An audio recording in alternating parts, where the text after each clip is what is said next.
We owe $70 trillion. I understand that, but to walk out a $4 trillion solution, which is basically just a way for the Democrats to avoid dealing with this until 2017. I'm not here to talk about plans to deal with this till 2017. I'm saying we've got a real problem, and I'm tired of Republicans and Democrats who either want Republicans who want to burn the place to the ground, and Democrats, with all due respect, who want to offer a plan that gets it through their end of their second term of their presidency, and then screws me and my kids when it's over. And until we do that, we have to deal with the extraction that is at foot. It is the reason the financial markets are behaving the way they're behaving. That is a mathematical fact. This is not some opinion. This is a mathematical fact.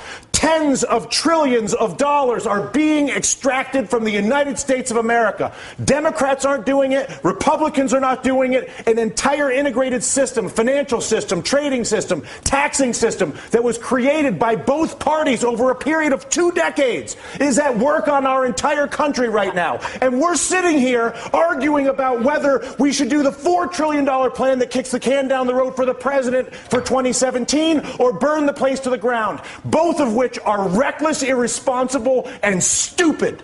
And the fact of the matter is, until we actually, and I'm sorry to lose my temper, but I tell you what, I've been coming on TV for 3 years doing this. And the fact of the matter is that there's a refusal on both the Democratic and the Republican side of the aisle to acknowledge the mathematical problem, which is that the United States of America is being extracted. It's being extracted through banking, it's being extracted through trade, and it's being extracted through taxation. And there's not a single politician that has stepped forward, Susan, to deal with this. But there's only one right now. The leader of the free world, whether you like it or not, the President of the United States is arguably one of the most powerful individuals we have out there. But and Susan, he's what you're saying is exactly the point that Dylan is making. It's not about one guy. It's about all of them. No, I actually disagree. I think Dylan's saying it is about one guy. It is about one guy. What would you like him to do? I would like him to go to the people of the United States of America and say, people of the United States of America, your Congress is bought. Your Congress is incapable of making legislation on health care, banking, trade, or taxes, because if they do it, they will lose their political funding, and they won't do it. But I'm the President of the United States, and I won't have a country that is run by a bought Congress. So I'm not going to work with a bought Congress and try to be Mr. Big Guy. I'm working with the bought Congress.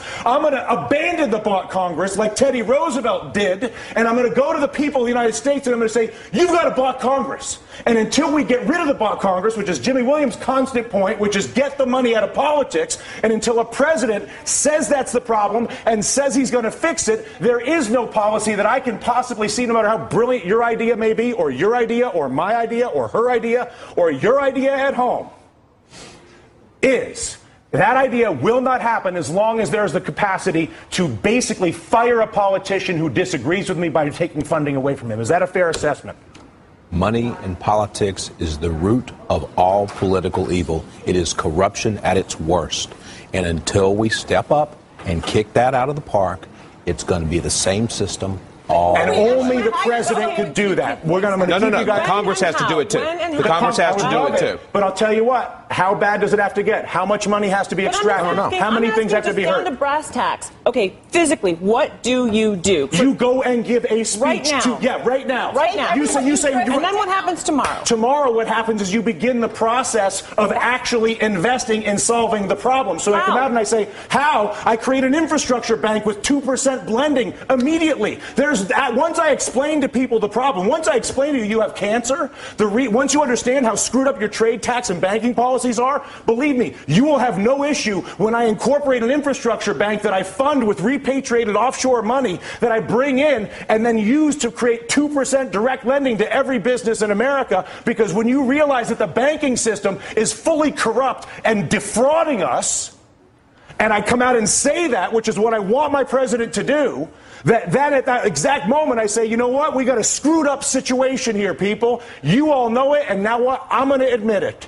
And as a result, not only have I admitted it, but we're going to begin the process of solving it like grown-ups. They did it in World War II. They did it after the Civil War. They did it in Latin America with the Brady bonds. We are not seeing it happen now. The panel stays a little more emotional than I anticipated getting at work this afternoon, but what am I going to do?